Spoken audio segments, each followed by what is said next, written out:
Masechet Zevaḥim, Daf Ayin Zayin, Nu Mishnah, Evre Chatat Shenit'arebu be'evre Ola. Rabbi Eliezer Omer Yiten Lema'la, Vero'eh Ani et Besar Chatat Milama'la Ki'ilu Hen Aitzim. If we have limbs of a Korban Chatat that get mixed up with limbs of a Korban Ola. So if they were separated, then the limbs of a Korban Ola all go on the Mizbeah to be burnt. But the limbs of the Korban Hatat are supposed to be eaten by the Kohanim. But now they're all mixed up together. So now what do?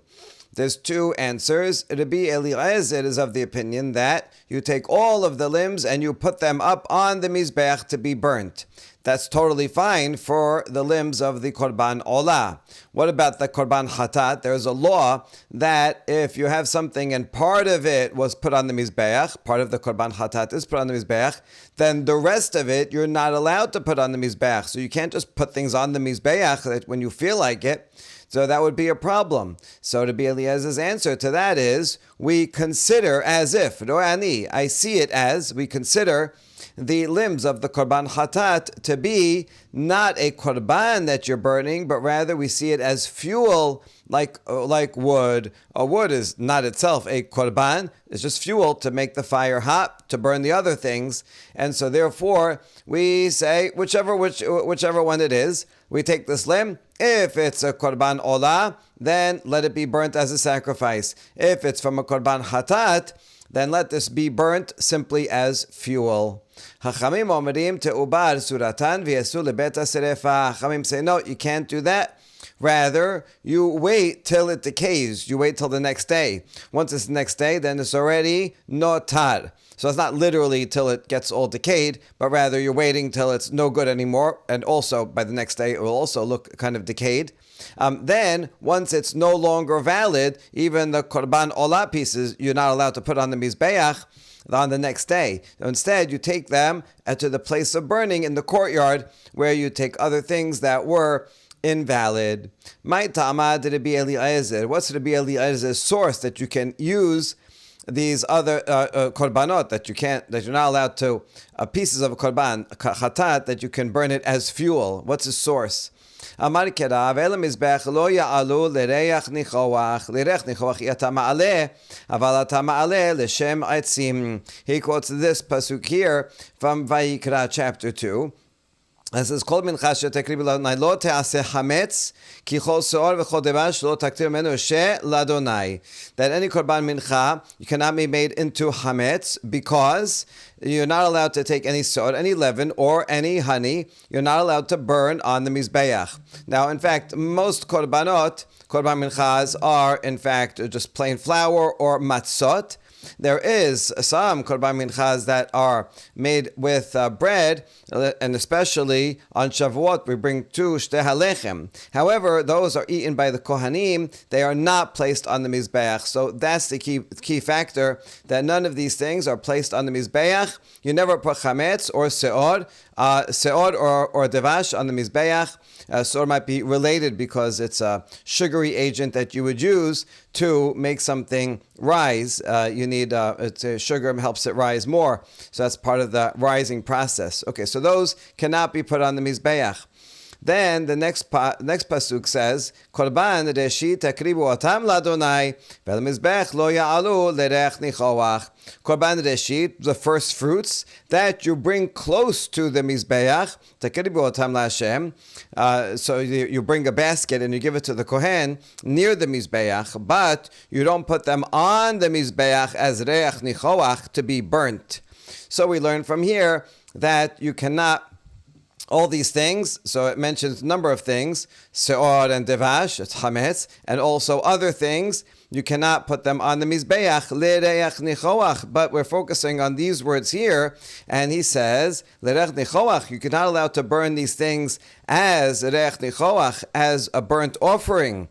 However, the smoke will be a pleasing smell to God as a burnt offering. However, if you have in mind that it's just the fuel for the fire, then that's okay. Therefore, it's permitted, and Rabbi Eliezer applies this not only to seor devash, but other things too that you're not otherwise not allowed to put on, like the rest of the korban that you're supposed to eat. You could put it on as fuel. You just cannot put it on as a sacrifice. V'Rabbanan. So rabbis, what do they say about that pasuk? Miet rachamana otam. Otam hu di'i ata ma'aleh, aval ata ma'aleh l'shem aitzim, aval midiach harina la. Rabbanan say that we agree with this law only regarding seor and devash, because the pasuk says otam korban reshit takribu otam, only these, and the word otam is coming to limit this law and teach that when we say that seor and devash cannot be offered as a sacrifice, reach nechoach, but can be offered as fuel, that applies only to seor and devash.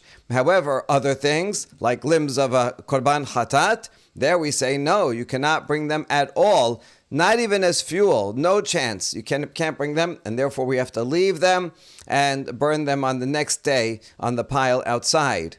Rabbi Eliezer, what is he going to say about that? About the word otam? It seems to be a limiting word.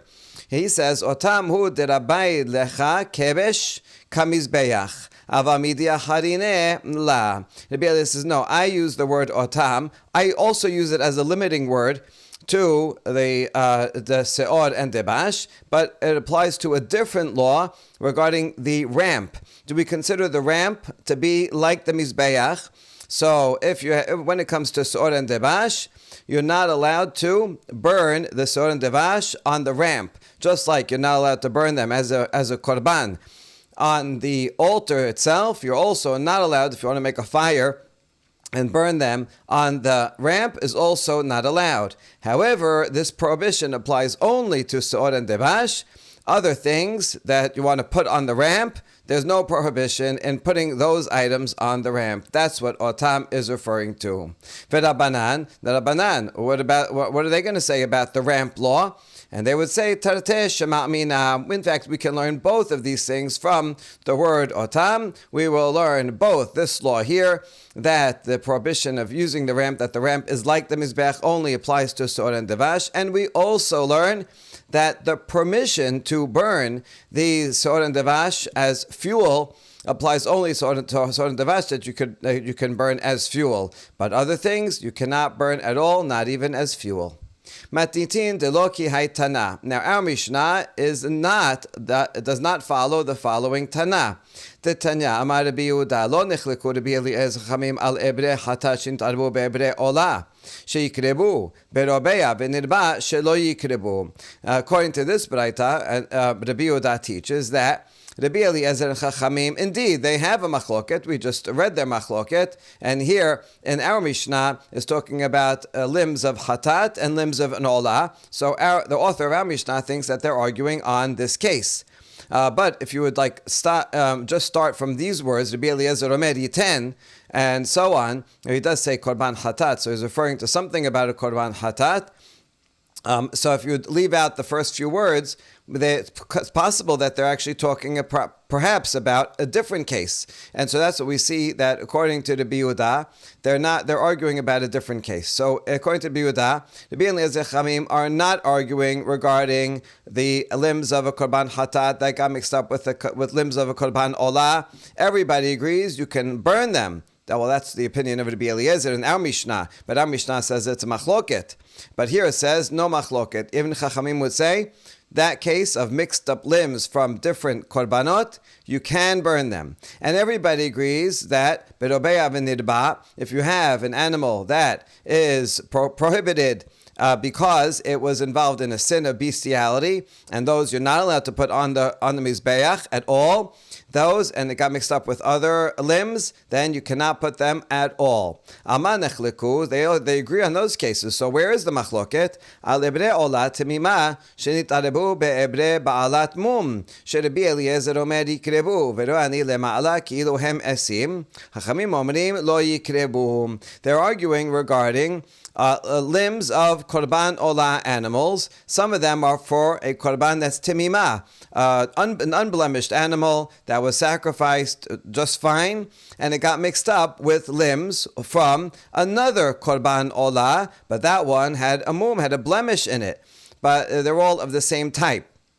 So this would not fit with our Mishnah at all, because our Mishnah over here he mentioned korban hatat. So this baraita would have a different version altogether of Rabbi Eliezer's statement and Chachamim's statement. And so according to this, if you have korban olah, one blemished and one not blemished, and the limbs get mixed up, then what do? That's where Rabbi Eliezer omer yikrebu. V'ro'ani lema'ala kilu hem esim v'chamim omrim lo yikrebu. Rabbi Eliezer says that you can put all of them on the Mizbeah, and we'll consider the ones that have a blemish.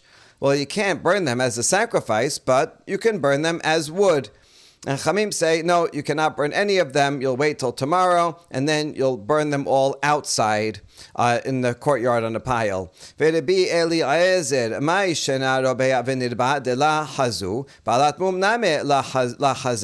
ask Rabbi Eliezer, why does he make a distinction? When it comes to an animal that was involved in a sin, you can't put them on at all. And they got mixed up with, even when they get mixed up with other limbs, you can't put any of them at all. Well, because Robeya and Nirba, they are not fit to be sacrificed. But a blemished animal also is not fit to be sacrificed. So what's the basis of Rabbi Eliezer's distinction?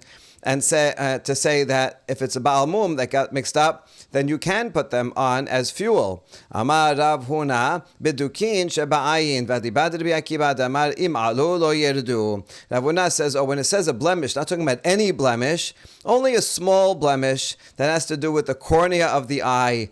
It's not a major blemish, and we're following the opinion of Rabbi Akiva, who says that when you have such a blemish, although lecha techila, one should not put that korban on the mizbeach. B'di'avad, if you already put it up, then you don't bring it down. So it was talking about a relatively small blemish, and Rabbi Akiva is lenient regarding that type of blemish. But we reject this. Emar da'amar Rabbi Akiva di'avad decha techila mi amar. Even Rabbi Akiva only said b'di'avad, if it's already on the mizbeach, we don't bring it down. But here you're putting it lecha techila. They're not on the mizbeach. They got mixed up. We don't know which is which, but you could just leave it till tomorrow and not put anything on. So even Rabbi Akiva would not say lecha techila, that you could put this mixture on. So that's not a good answer. So now back to the question, how come Rabbi Eliezer is stringent regarding Robeya and Nirba, but he's lenient when it comes to blemish? Amar Rav Papa, hachab ma'iskenan, kegon she'alu al gabe kebesh. Rav Papa says we're talking about a case where it already was on the ramp. You already put the limbs on the ramp. Generally, korban olah, that's what you do. You put the limbs on the ramp first, and then you take them from the ramp and you put them on the fire. So since they were already on the ramp, that's why that's called b'di'avad already, so because they're already on the ramp. Wait a second. If they're already on the ramp, then you don't need it to be a case where it got mixed up with limbs of kosher animals, limbs of blemish with limbs of unblemished, because even if it was be'anayhu, even if it was all blemished animal limbs, we know what it is, come from a blemished animal. By mistake, someone put it onto the ramp, and then they realized, these were blemished. Well, in that case, they're already on. So being on the ramp is already considered like being on the altar. So then, yes, then we could follow Rabbi Akiva and put them on. But we're talking about a case where there's some kind of special leniency because it's a mixture. That's the whole point of this machloket, that has to be a mixture. So that can't be the case either. Ela ta'amed Rabbi Eliezer mi'et rachamana mum bam hu de lo yerasu ha'ayede ta'arobet yerasu. Rather, the source of Rabbi Eliezer's law is from a limitation that we see in this pasuk. This pasuk, Miyad ben Nechar, the context is talking about korbanot, that says it has to be tamim, they have to be unblemished, and then it brings a whole list of possible blemishes, if it's blind, broken, maimed, and so on.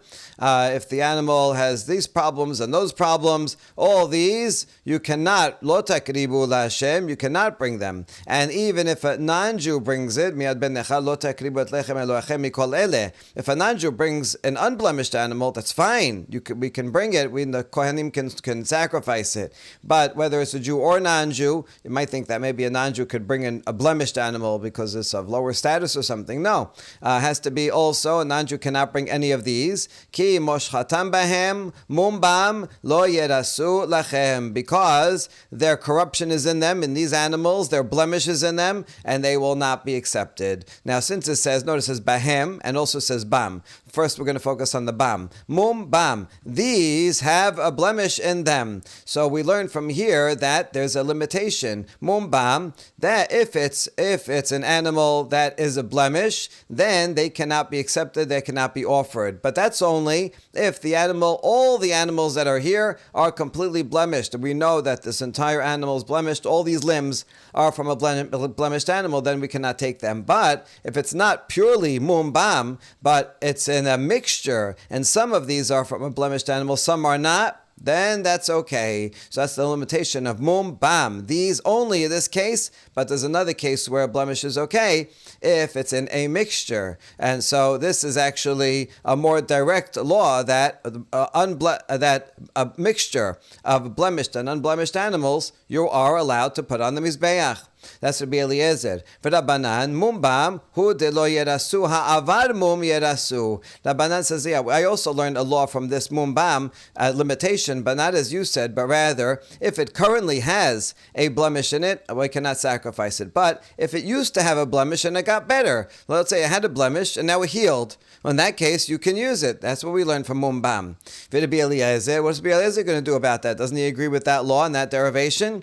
He will say, mi bam bahem. In the pasuk, it also says bahem. So we have another word there, and that's a longer word, not just bam, but bahem. So I can learn two things. But Rabbanan, bam bahem, lo darshihi. Rabbanan say, the word bam, the word bahem, they mean the same thing. It doesn't matter if one is a little short or a little bit longer, and they do not learn two laws from it. Therefore, according to Rabbanan, whether it's a pure, unblemished, or a mixture, you're still not allowed to bring them up, and therefore you have to wait till notar and burn them all together, not on the Mizbeah. Whereas, according to Rabbi Eliezer, mumbam, only if it's pure blemished limbs, then it's not allowed. But if it's a mixture, then it's permitted. Now we ask, so if so, why does Rabbi Eliezer say in his argument against Rabbanan, when he presents his opinion, he says, we consider the parts, the korban hatat, as if it's fuel. Why do you have to say as if it's fuel? In this pasuk mumbam, the Torah says if it's a mixture, it's permitted. It's permitted to burn it as a sacrifice. You don't have to say we consider it as fuel. So why did Rabbi Eliezer have to say, if his source is a direct source, mumbam? And the answer is l'divrei kamar lehu l'didi rachamanach shereh l'didchu odu li miha besar balat mum kesim dameh midi dehava besar hatat.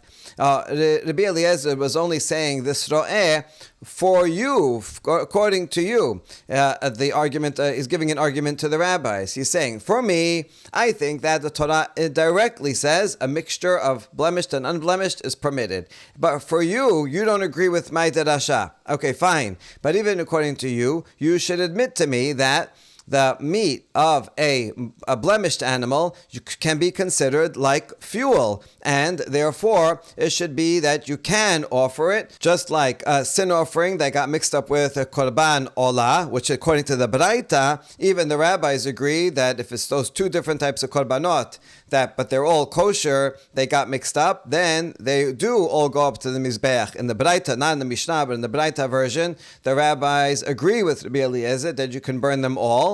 Why? Oh, because you can consider them, the korban hatat, like fuel. Well, if you say that, then apply the same thing to a mixture of blemished and unblemished animals, and you should agree with me that the blemished animals you can consider like fuel and put them on. I don't need that argument because I have my own pasuk, but you should agree with me that you could consider it like fuel.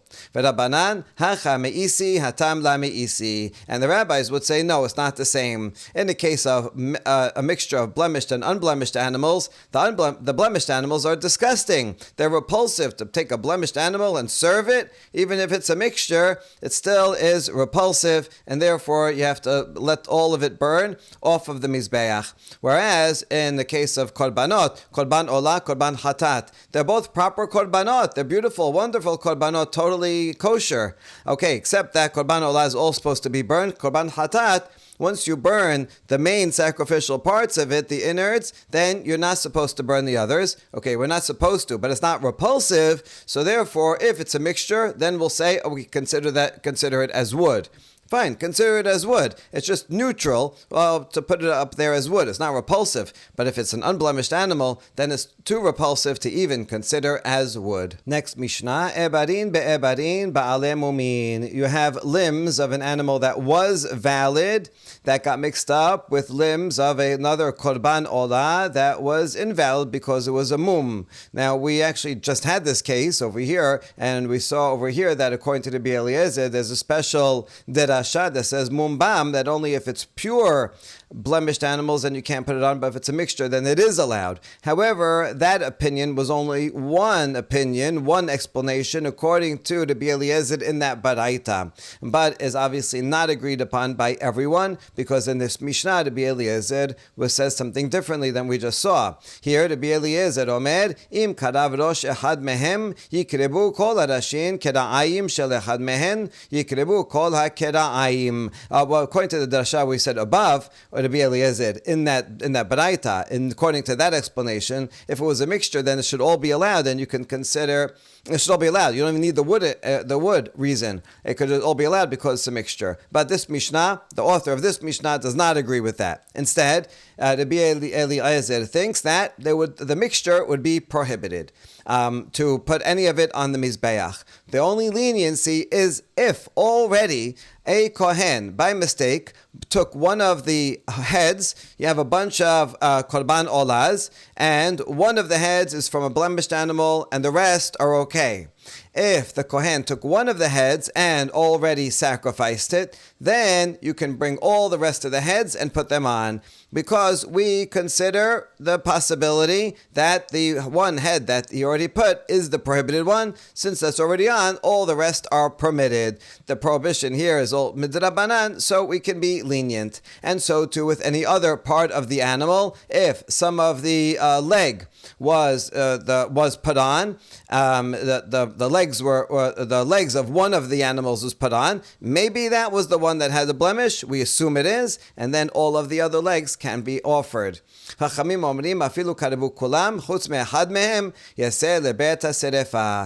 say no. Even if, let's say you have 1 in 99, one prohibited one in 99, and you put 99 of the heads on the Mizbeah and just one left, even that one, we say maybe that's the one that was from the blemished animal, and you cannot put it on. Rather, you take it to the place of burning in the courtyard. Amar Rabbi Elazar, lo echshir Rabbi Eliezer ela shenaim shenaim, aval echad echad lo. We've seen this before. According to Rabbi Elazar, he says that Rabbi Eliezer, who says that if you have one was put on already b'di'avad, then the rest of them are permitted. Even that is only if you put them on 2 by 2. So at least in every act, he's carrying something up and putting it on. At least one of them is a kosher one, and then also, by the way, he put on an invalid one. So you should do it 2 by 2 to minimize the prohibited activity. But to put them on all 1 by 1, even Rabbi Eliezer would not permit it. Mativ Rabbi Yirmiyah, Chachamim omrim afilu karevu kulan chutz me'achad mehen yaseh lebet haserefa. A challenge from Rabbi Yirmiyah from the language of Chachamim. They say even if you offered all of them except for one, that last one you have to burn it outside. And that means that Rabbi Eliezer would disagree with that and say if you did all of them and there's one left, then that last one you can burn. Wait, but you just said, Rabbi Elazar, that it has to be 2 by 2. If there's an odd man out, there's one left over, then Rabbi Eliezer would agree that last one is prohibited. But from Chachamim, the fact that they say that last one is prohibited. It means Rabbi Eliezer thinks that's permitted. Amar lo Rabbi Yirmiyah bar Tachlifa asber alach, mai ehad zug ehad. Rabbi Yirmiyah bar Tachlifa says, I'll explain it to you when we say there's one left and not one head, but rather one pair of two heads or two limbs. A pair of limbs are left, and that's what Chamim say. No, you can't even do that. And Rabbi Eliezer says, no, as long as there's a pair left, then you're allowed to put them both on. Baruch Adonai le'olam, amen ve'amen.